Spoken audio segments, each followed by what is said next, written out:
Sementara dunia menyaksikan tank-tank melintasi Ukraina, pertempuran lain diam-diam terjadi di dalam Rusia.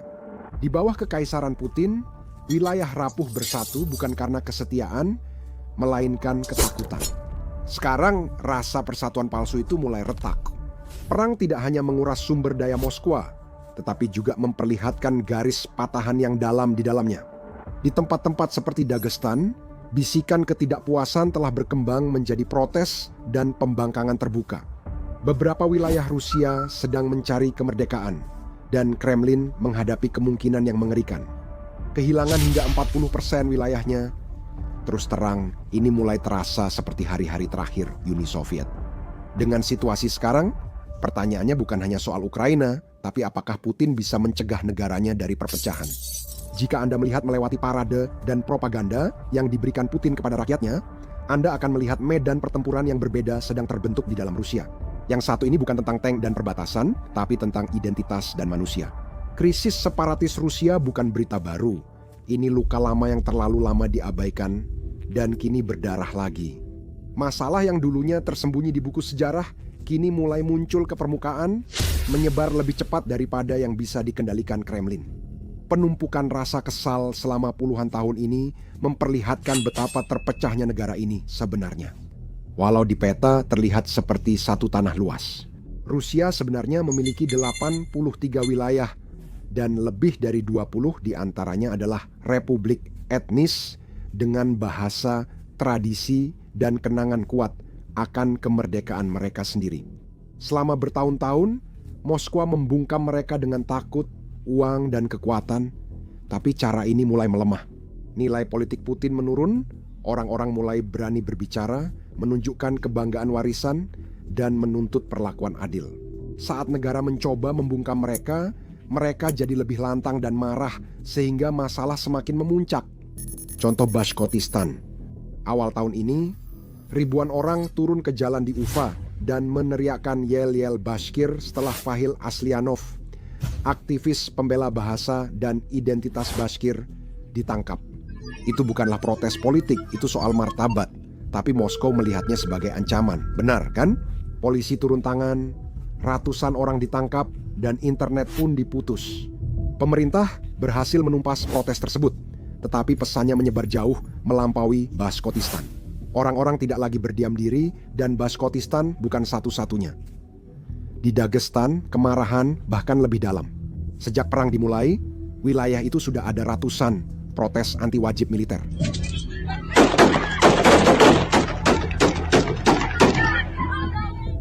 Ulama setempat menilai perang itu tidak adil. Para ibu telah memblokir jalan untuk menghentikan bus militer, dan para pemuda menolak bertempur untuk tujuan yang tidak mereka yakini. Kremlin mengirim Garda Nasional untuk memulihkan ketertiban, tapi gagal. Dagestan kini punya tingkat penghindaran wajib militer tertinggi di negara ini. Orang-orang di sana sudah lelah mati untuk perang orang lain. Sejujurnya, kamu hampir bisa merasakan kelelahan di tempat-tempat ini. Kekecewaan yang sama juga terdengar di Baratsya, sebuah republik kecil dekat Mongolia. Penduduknya di bawah 1 juta, namun tingkat kematian dalam perang Ukraina sangat tinggi. Pria-pria dari desa miskin dikirim ke garis depan dalam jumlah besar. Saat elit Moskwa aman di rumah, beberapa desa kehilangan hampir semua pemuda mereka. Kisah serupa berasal dari Tuva, Karmikia, dan Kaukasus Utara, di mana kemiskinan membuat dinas militer tampak sebagai satu-satunya jalan keluar. Perekrut menjanjikan gaji dan medali, tapi yang diberikan hanya pemakaman. Kenyataannya sangat brutal. Setiap tentara hilang di Moskow, puluhan orang tewas di republik-republik itu. Ketika peti mati berdatangan, orang-orang mulai bertanya, mengapa anak-anak mereka mati untuk perang yang bukan milik mereka? Mengapa mereka membela pemerintah yang tak menganggap mereka setara? Ironi ini pun disadari warga setempat. Mereka bercanda pahit bahwa anak-anak mereka hanya amunisi untuk Rusia, humor kelam yang menggambarkan segalanya. Kini orang melihat diri bukan sebagai warga negara, melainkan bagian yang bisa dikorbankan dari mesin perang. Di seluruh republik ini, kesedihan ini berubah menjadi kemarahan. Tidak mengherankan jika banyak orang sekarang secara terbuka mempertanyakan otoritas Moskwa.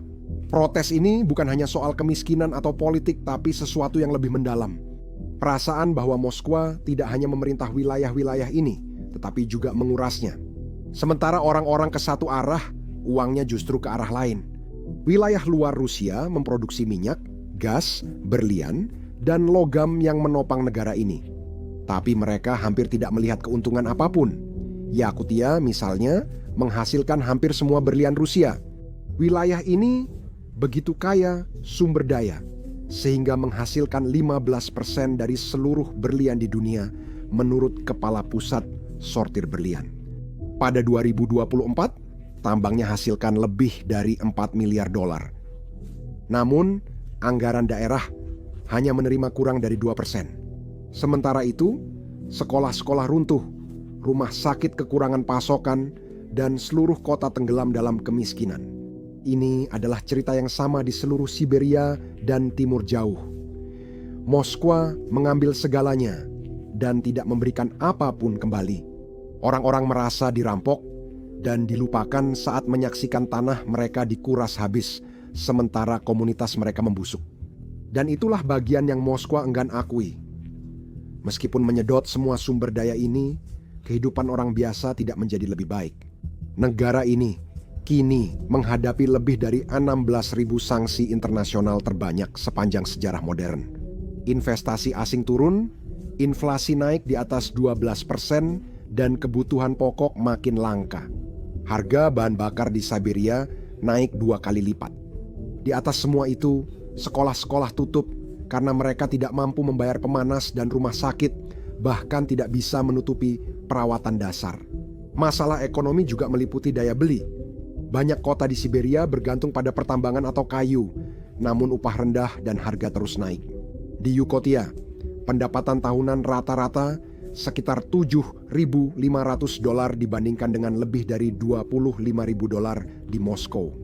Perbedaannya besar, tapi ini lebih dari soal uang atau wajib militer. Ini soal identitas dan siapa mereka serta apa yang bisa mereka jadi. Pemerintah Putin menuntut kesetiaan sekaligus asimilasi. Setelah reformasi pendidikan 2018 oleh Putin, bahasa minoritas dihapus dari sekolah dan diganti dengan pelajaran yang memuja Grushkimir, yang disebut sebagai kata Rusia. Kebanggaan terhadap budaya lokal dianggap sebagai ekstremisme, dan para aktivis yang membela warisan mereka berisiko dicap sebagai teroris. Di Karelia, bahasa Finlandia dihidupkan kembali. Di Tardistan, mereka membahas pengembalian jabatan presiden yang dihapus Putin. Tindakan kecil, perlawanan budaya di seluruh negeri mulai berkembang menjadi pemberontakan sunyi. Pengelolaan sehari-hari di wilayah ini justru makin membuat mereka marah. Kekuasaan Rusia sangat terpusat hingga gubernur hanya seperti manajer. Semua keputusan besar berasal dari Moskow. Parlemen regional ada, namun tidak bisa bertindak independen.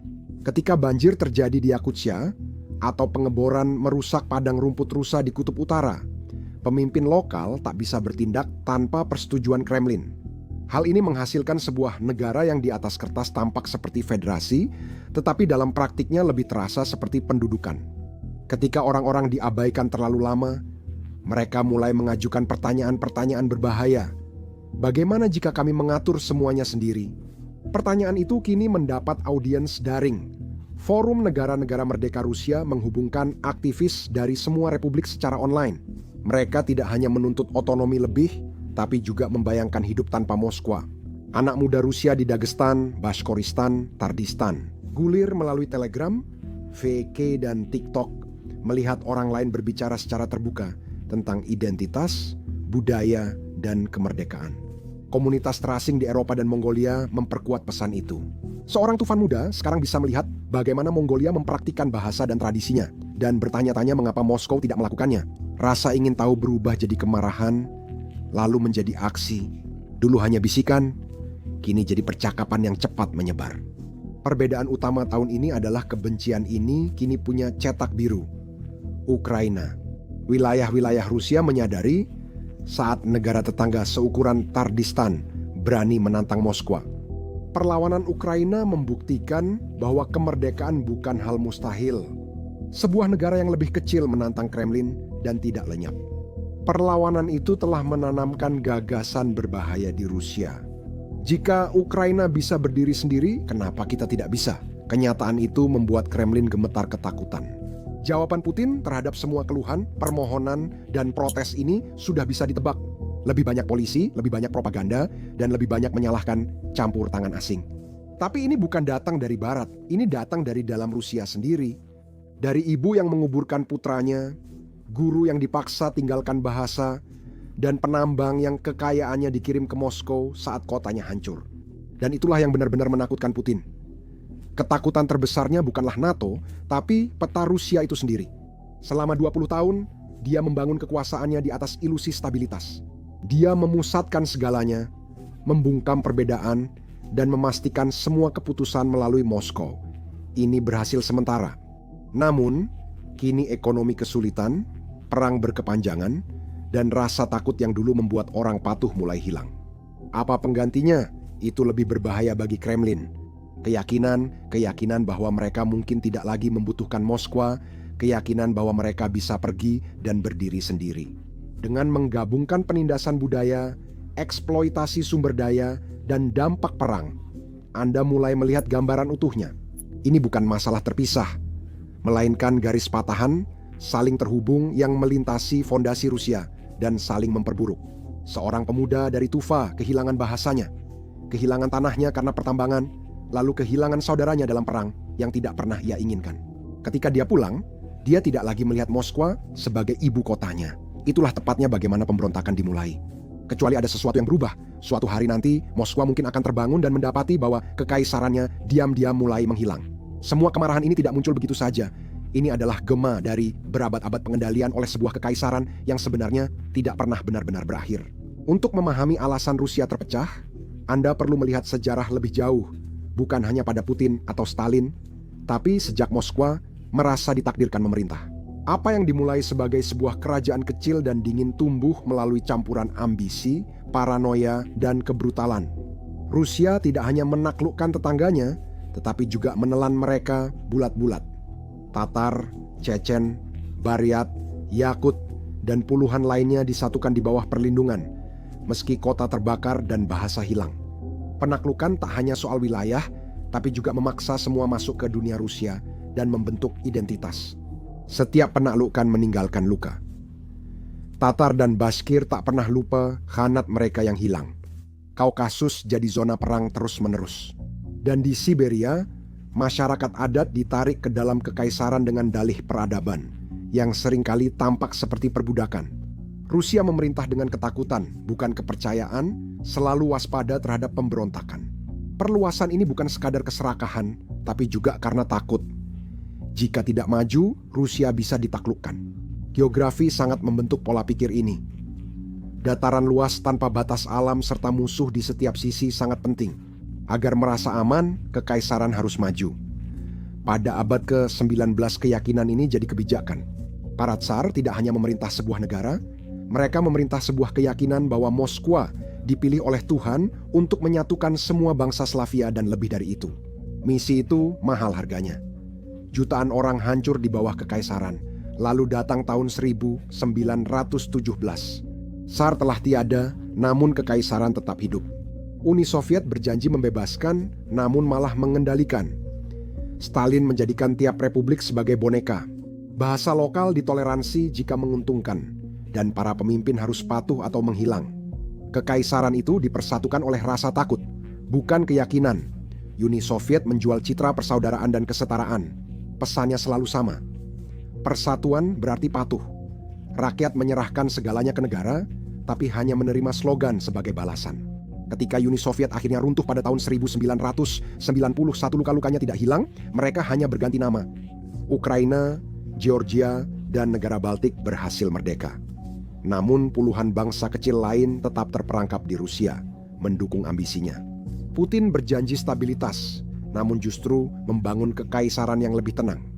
Menurutnya, kekacauan 1990-an menunjukkan terlalu banyak kebebasan berbahaya. Untuk mengatasinya, ia memusatkan kekuasaan, mencabut kemerdekaan daerah, mengganti bendera Soviet jadi tricolor, dan mengganti ideologi dengan nasionalisme. Pada akhirnya, Moskwa tetap mengambil dan daerah-daerah tetap patuh. Gubernur yang dulu dipilih kini ditunjuk Moskwa. Konstitusi lokal diubah agar sesuai hukum federal. Status khusus Tartar berakhir. 2017 menghapus simbol otonominya terakhir. Apa yang kita lihat sekarang bukanlah pemberontakan baru, ini adalah sejarah yang terulang kembali, sebuah kekaisaran yang retak di bawah beban kontradiksi internalnya sendiri. Hidup sering terasa berulang saat kita memperhatikan momen-momen penting. Saat Putin bilang Rusia tak terpisahkan, maksudnya wilayah-wilayah Rusia saat ini terlalu takut untuk memisahkan diri. Rasa takut, meskipun tidak bertahan selamanya, tetap ada sampai sesuatu yang lebih kuat mematahkannya. Dan saat ini, itulah yang sedang terjadi. Perang di Ukraina, runtuhnya ekonomi, dan meningkatnya perlawanan lokal sedang mengguncang fondasi utama Federasi Rusia. Kekaisaran yang dulu menelan bangsa lain selama berabad-abad, kini berjuang mencegah kehancurannya sendiri.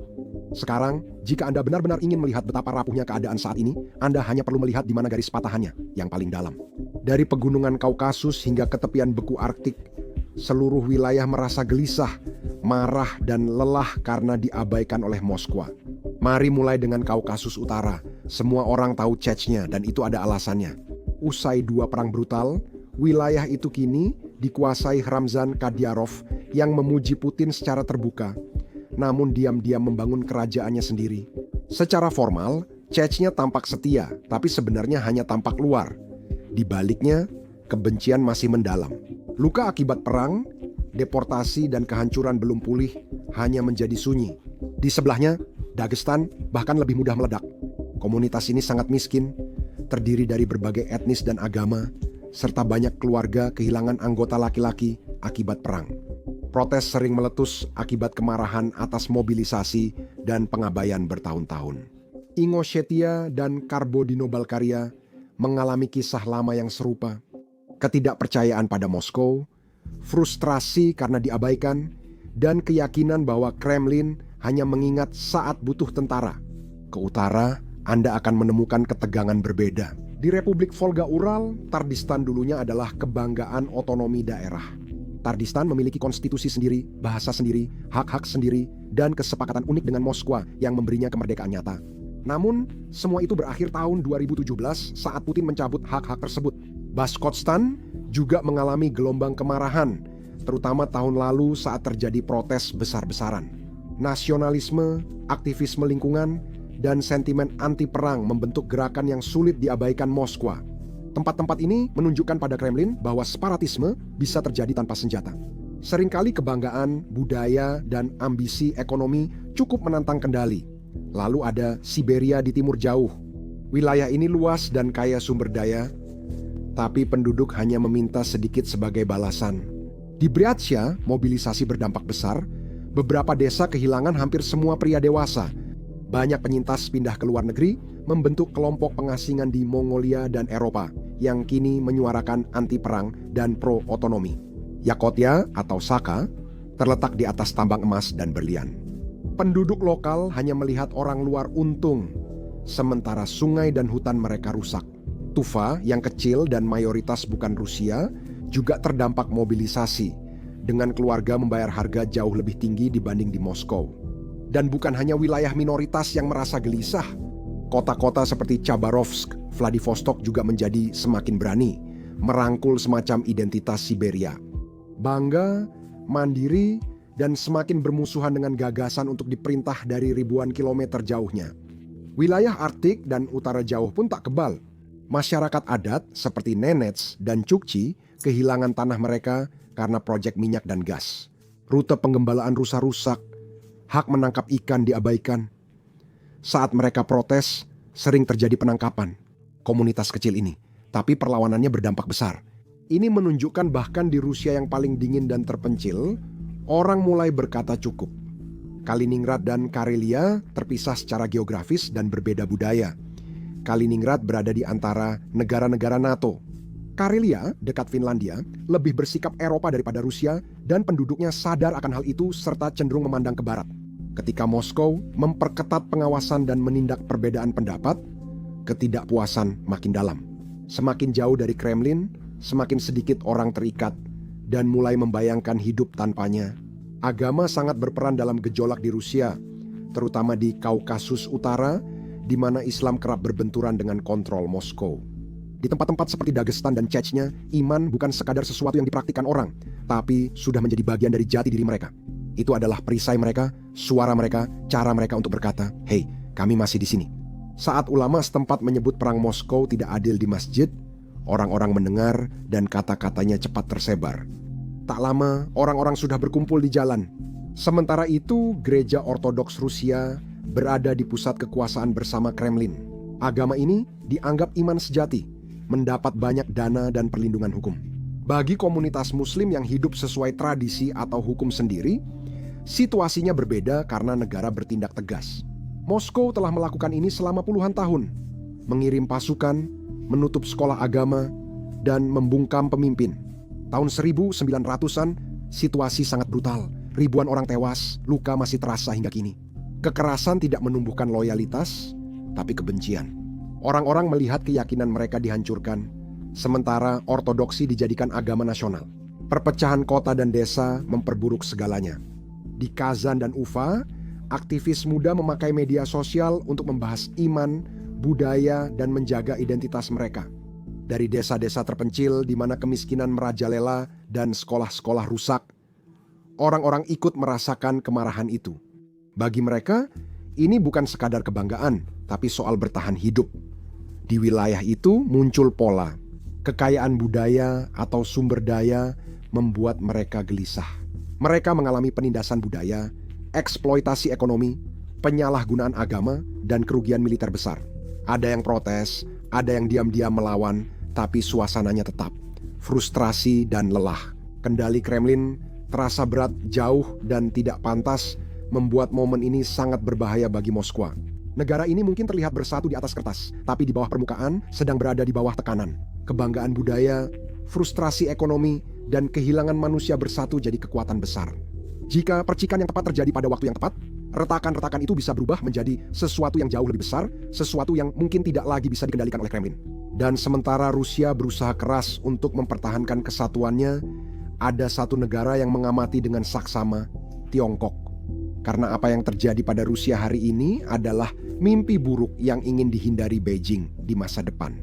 Seperti Moskwa, Tiongkok memerintah wilayah beragam dari Xinjiang hingga Tibet dan menghadapi ketegangan budaya serta sumber daya.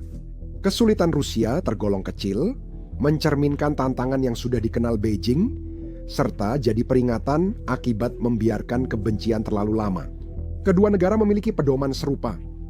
Moskwa menuntut kesetiaan dari Tatar, Buryat, dan Chechen, mendorong identitas Rusia tunggal, dan mengabaikan bahasa serta tradisi lokal. Tiongkok juga mengutamakan budaya Han dibanding budaya Uighur, Tibet, dan Mongol. Sekolah dan media mengontrol serta menegakkan narasi secara ketat. Seperti di Xinjiang, mineral dan kapas memperkaya Beijing, tapi warga lokal jarang merasakan manfaatnya.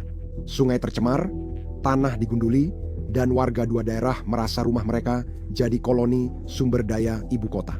Kerusuhan di Rusia berpengaruh bagi Tiongkok, khususnya di Siberia dan Timur Jauh, tempat banyak investasi minyak, gas, dan kayu oleh perusahaan Tiongkok.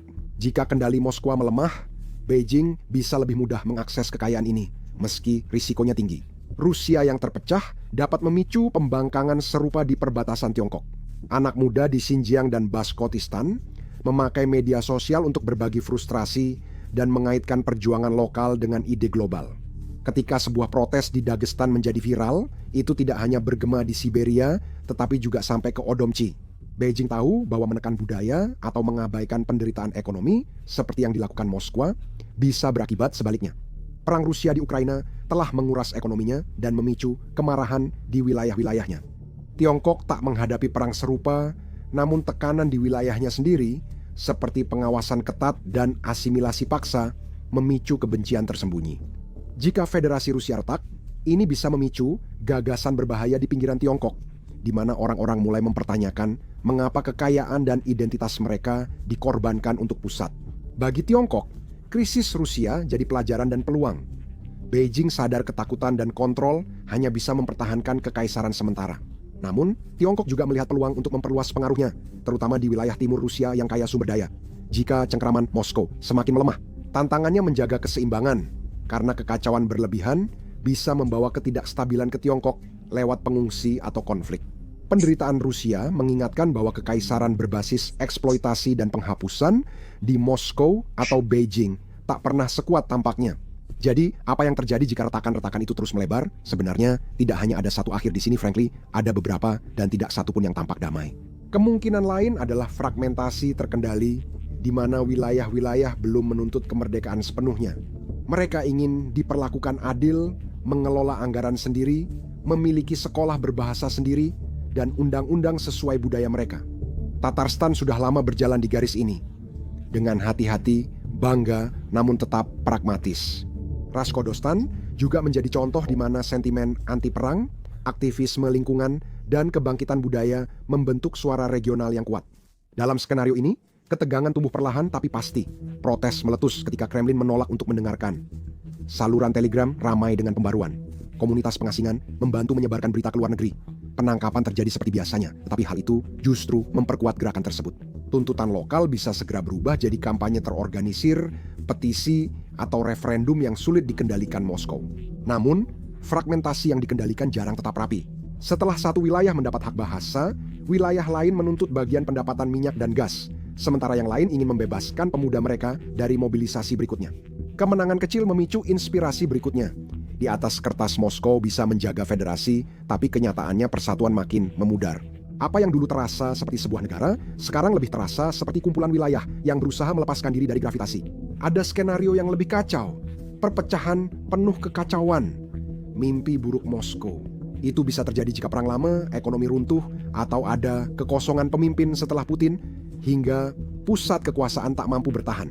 Beberapa wilayah mendeklarasikan kemerdekaan bersamaan dan membentuk milisi untuk melindungi komunitas. Beberapa mencari pengakuan ke barat, lainnya ke Tiongkok atau Turki untuk dukungan. Siberia menegaskan identitas, sementara Arktik dan Timur jauh jadi perebutan sumber daya dan pengaruh. Dalam kekacauan itu, kehidupan sehari-hari runtuh. Jalan dan rel kereta berhenti berfungsi, makanan dan obat-obatan tidak lagi bergerak, rumah sakit tutup, sekolah tidak bisa beroperasi, kota-kota kesulitan memberi makan warganya, perbatasan menjadi tegang dan tidak dapat diprediksi. Arktik yang kaya minyak dan gas dapat menjadi zona konflik, tempat pejuang lokal, loyalis Kremlin, dan kekuatan asing berebut kendali.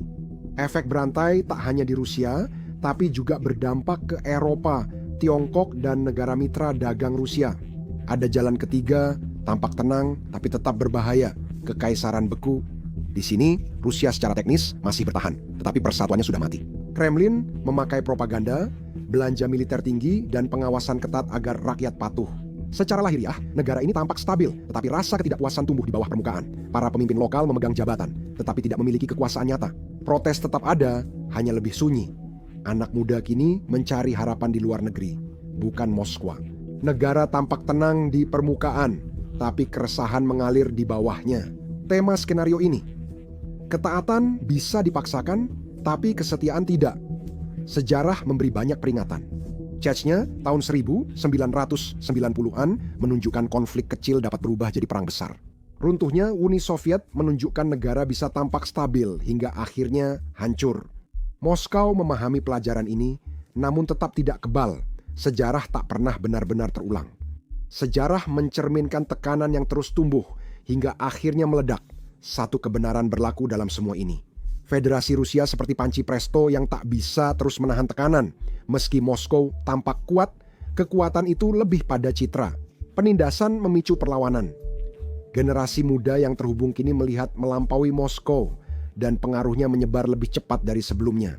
Rusia kini tampak seperti kekaisaran di ambang kehancuran. Fragmentasi terkontrol, perpecahan kacau, atau kekaisaran membeku, semuanya tidak menuju stabilitas.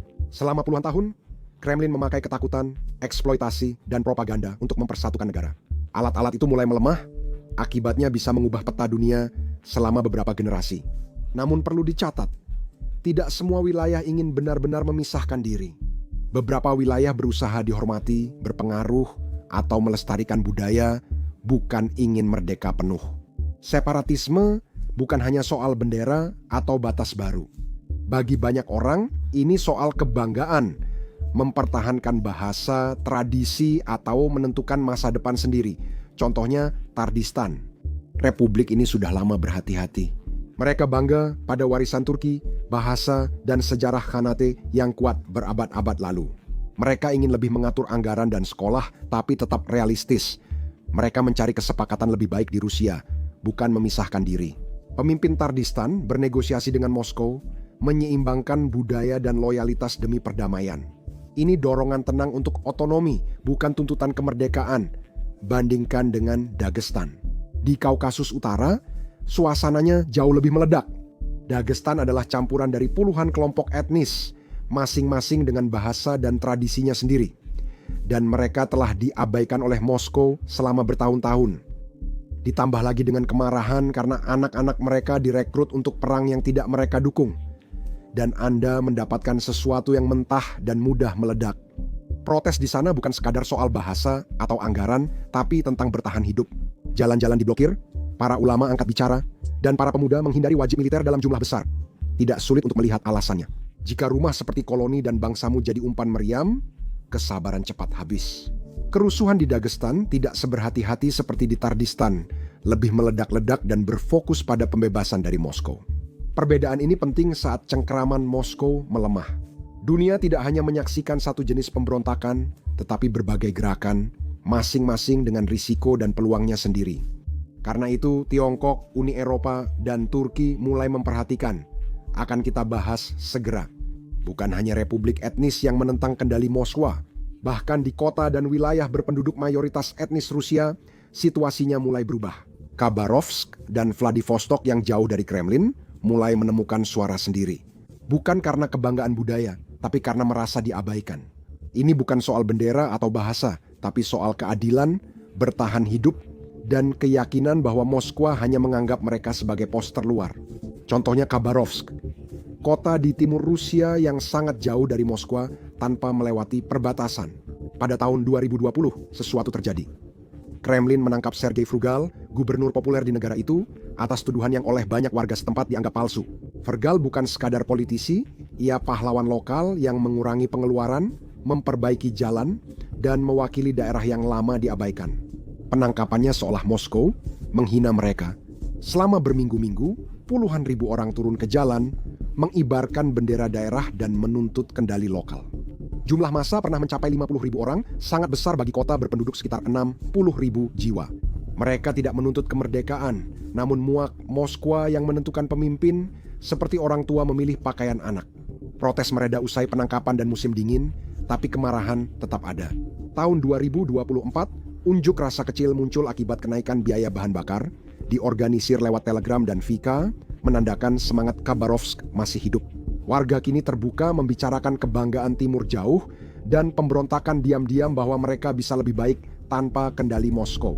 Vladivostok, pelabuhan Pasifik Rusia, lebih dekat ke Tokyo dibanding Kremlin. Kota ini menyebut dirinya ibu kota Timur Jauh. Dan itu bukan sekadar keberanian. Dengan dermaga yang sibuk dan jalur perdagangannya, Vladivostok terasa seperti dunia yang berbeda. Lebih terikat dengan Asia daripada dengan perintah Moskwa. Hidup di sini sulit. Perikanan, sumber utama penduduk, tertekan aturan yang menguntungkan perusahaan besar terkait Kremlin. Tahun 2023, protes terjadi karena kuota baru mengurangi hasil tangkapan nelayan, membuat keluarga kesulitan makan. Elit Moskow untung, harga bahan bakar di Timur Jauh naik 2 kali lipat. Upah tetap stagnan.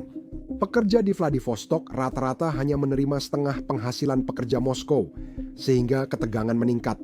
Demonstrasi kecil tapi bersemangat mulai muncul dan sering dibagikan daring dengan tagar seperti "Lider Timur Jauh dulu". Ini bukan pemberontakan etnis seperti di Dagestan, tapi wilayah yang muak diperlakukan seperti koloni. Kekayaannya disedot ke barat, sementara jalannya hancur dan lapangan kerjanya menghilang. Yang menonjol dari tempat-tempat ini adalah kemarahan mereka mencerminkan republik etnis, tapi dengan wajah berbeda. Di Khabarovsk, Vladivostok, ini bukan soal bahasa atau warisan, ini soal didengarkan. Wilayah-wilayah ini merasa seperti mereka memikul beban Moskow tanpa mendapatkan kesempatan untuk bersuara. Pajak mereka mengalir ke ibu kota, sumber daya untuk elit jauh, dan suara tenggelam oleh pemerintah 7.000 kilometer. Tidak heran mereka mulai bertanya, kenapa kita bahkan butuh Moskow sama sekali? Pertanyaan itu yang muncul di kota-kota yang dulu dianggap setia menunjukkan betapa luasnya retakan di Rusia yang sedang menyebar. Saat Anda terus membaca, terlihat retakan di fondasi Rusia bukan sekadar daerah yang marah atau ekonomi sulit. Semua ini berkaitan dengan apa yang terjadi di puncak kekuasaan. Di Kremlin, Putin telah memimpin lebih dari 2 dekade dan memusatkan kekuasaan, sehingga hampir semua keputusan penting melewati dirinya.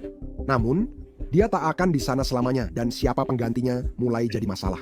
Tanpa penerus pasti, elit Rusia seperti oligarki, kepala keamanan, dan bos daerah diam-diam berebut pengaruh.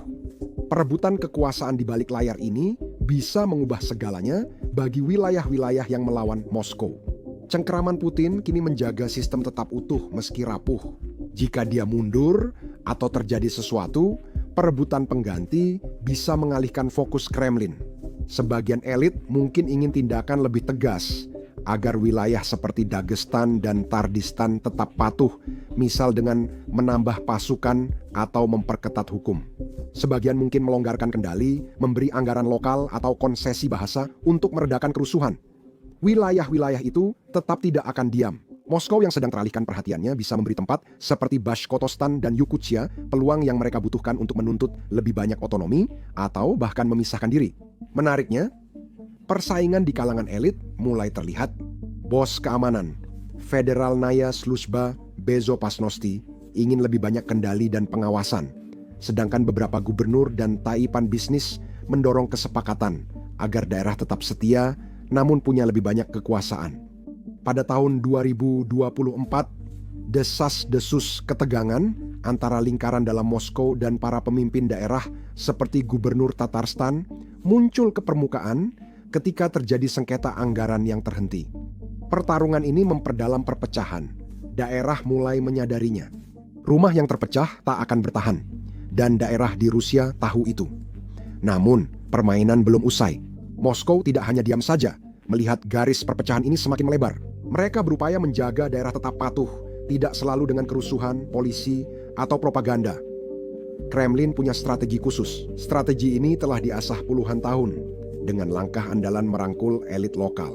Di tempat-tempat seperti Tatarstan, di mana kebanggaan budaya sangat kuat, Moskow memilih pemimpin-pemimpin berpengaruh seperti taipan bisnis, tokoh agama, atau politisi lokal dan mengajak mereka bergabung. Para elit memperoleh kontrak, bantuan politik, atau gelar kehormatan sebagai imbalan menjaga kesetiaan komunitas. Ambil contoh Ramzan Kadyrov dari Chechnya. Dia membangun kerajaan pribadinya dengan uang dari Moskow, berlagak sebagai sekutu setia Putin sambil menjalankan wilayahnya seperti kerajaan pribadi. Itu adalah kesepakatan yang berjalan untuk saat ini. Kadyrov mendapatkan kekuasaan, Moskow mendapatkan stabilitas, tapi itu seperti berjalan di atas tali. Jika uangnya habis atau kesetiaan memudar, stabilitas itu bisa runtuh dengan cepat. Dengan Ukraina menguras Rusia habis-habisan, kita mungkin akan segera melihat uang itu mengering. Lalu ada insentif ekonomi. Kremlin tahu bahwa kemarahan sering muncul dari dompet yang kosong. Jadi mereka menawarkan investasi yang ditargetkan untuk menenangkan daerah-daerah yang gelisah. Di Bashkortostan, usai protes tahun lalu, Moskow mempercepat dana untuk sekolah dan jalan baru guna membeli dukungan. Pada 2024, Yakutia juga menaikkan sedikit bagian anggaran lokal dari laba berlian. Cukup meredam pengkritik vokal, tapi tak mengatasi kemiskinan. Ini bukan isyarat besar, tapi suap terencana untuk mencegah protes meluas. Masalahnya adalah orang-orang akan sadar ketika aliran uang berhenti dan rasa kesal kembali muncul lebih kuat dari sebelumnya. Moskow juga menggunakan kartu budaya, namun itu langkah rumit. Di beberapa daerah, Moskow memberi kelonggaran kecil, seperti membolehkan sekolah Tatar mengajar bahasa mereka beberapa jam demi meredakan ketegangan tanpa memberi kekuasaan. Ini cara tampak dermawan sambil tetap mengontrol ketat. Saat gagal, Kremlin memakai intimidasi. Pengawasan semakin diperketat. Para aktivis mendapat kunjungan misterius dari dinas keamanan dan media lokal tiba-tiba semakin gencar menyuarakan narasi Moskow. Di Dagestan, protes terus muncul. Pemerintah membanjiri media sosial dengan pesan pro-Rusia dan diam-diam menangkap influencer yang menyimpang. Ini adalah campuran antara pesona dan ketakutan yang dirancang untuk membuat daerah-daerah tetap cukup patuh agar federasi tetap bersatu. Masalahnya adalah taktik-taktik ini mulai kehilangan efektivitas. Elit yang diajak bekerja sama hanya mampu mengendalikan situasi terbatas saat desa berduka kehilangan putra-putranya. Suap ekonomi tak mempan saat rumah sakit kekurangan obat. Dan konsesi budaya hampa jika sepatu bot Moskwa masih menginjak tanah. Kremlin sedang kelabakan Tapi setiap langkah yang diambil tampaknya justru menciptakan retakan baru secepat mereka menambal yang lama. Menariknya, masalah Rusia tak hanya mengguncang Kremlin, tapi juga menarik perhatian dunia. Saat wilayah-wilayah Rusia melawan cengkeraman Moskow, dampaknya tidak hanya dirasakan di dalam negeri, tapi juga menarik perhatian di seluruh dunia. Dari Eropa hingga Asia, kekuatan-kekuatan lain mengamati dengan seksama, dan beberapa di antaranya sudah mulai memposisikan diri untuk mengambil keuntungan dari keretakan di Rusia. Kita telah membahas Tiongkok, potensi keuntungan, dan kerugian jika Rusia runtuh. Tapi Tiongkok bukan satu-satunya yang punya kepentingan dalam pertarungan ini. Eropa juga merasa cemas. Uni Eropa bergantung pada energi Rusia, dan jika federasi runtuh, harga energi bisa naik di Jerman atau Polandia. Beberapa pihak di Eropa mungkin diam-diam mendukung tempat-tempat seperti Kaliningrad yang terletak di antara sekutu NATO untuk mendapatkan pengaruh. Rusia yang kacau bisa memicu pengungsi dan konflik lintas batas. Turki fokus pada wilayah Turkic di Rusia seperti Tardistan dan Bashkortostan karena bahasa dan warisan yang sama menciptakan ikatan alami. Ankara diam-diam memperluas program budaya, mendanai sekolah bahasa dan festival demi memperkuat hubungan dengan komunitas. Mereka juga memberikan dukungan diplomatik, menampung aktivis pengasingan, dan mengangkat kekhawatiran mereka di forum internasional. Ini bukan sekadar niat baik. Turki melihat peluang memperkuat pengaruh di Rusia yang terpecah, namun ini langkah berisiko. Kerusuhan bisa memicu ketegangan di wilayah rawan Turki, sehingga Ankara perlu hati-hati sambil tetap mengejar peran global lebih besar. Krisis Rusia berpotensi mengubah peta dunia saat Tiongkok, Eropa, dan Turki mempertimbangkan untung rugi negara yang terpecah. Banyak yang dipertaruhkan dalam permainan ini. Setelah selesai, pelajarannya tetap seperti yang diajarkan sejarah. Budaya yang ditekan, sumber daya dieksploitasi, dan tuntutan kesetiaan tanpa keadilan membuat pemberontakan tak terhindarkan. Rasa takut bisa membeli waktu, tapi tidak bisa membeli kesetiaan. Negara bisa membungkam perbedaan pendapat, tapi tidak bisa menghapus kemarahan. Yang tersisa adalah sebuah federasi yang tampak utuh, tetapi rapuh dari dalam. Pada titik ini, retakan-retakan menyebar lebih cepat daripada yang bisa dikendalikan Moskwa. Pertanyaannya bukan apakah perhitungan itu akan datang, tetapi kapan dan dalam bentuk apa. Kamu mungkin sudah menyadarinya, tapi setiap kali kami mencoba menunjukkan apa yang sebenarnya terjadi di garis depan perang ini, YouTube selalu saja mendemonetisasi video tersebut atau bahkan langsung memblokirnya. Video kami pernah dihapus karena menampilkan kebenaran. Ini bukan propaganda atau klip palsu, tapi rekaman terverifikasi yang dianalisis bersama veteran asli. Media arus utama yang mengklaim peduli transparansi justru enggan menunjukkan dampak sebenarnya rudal Rusia pada kota-kota Ukraina. Itulah alasan saya membangun Basics Insider, platform kami sendiri yang independen dari YouTube dan tanpa sensor. Di sanalah kami membagikan cuplikan dari garis depan, analisis mendalam dari para veteran, dan laporan-laporan yang tidak akan pernah Anda lihat di berita arus utama. Ini bukan soal klik atau penonton, tapi mendokumentasikan kebenaran sebelum hilang oleh algoritma dan politik. Dan satu-satunya alasan kami bisa terus menjalankan situs web ini adalah karena Anda, para penggemar, para penonton, orang-orang yang benar-benar peduli dengan apa yang sedang terjadi. Kami tidak punya sponsor, kami tidak punya perusahaan besar yang mendukung kami, hanya dukungan dari Anda. Jika Anda mendukung jurnalisme independen dan ingin tahu fakta sebenarnya, kunjungi basicsinsider.com sekarang. Klik tautan di deskripsi atau scan code QR di layar.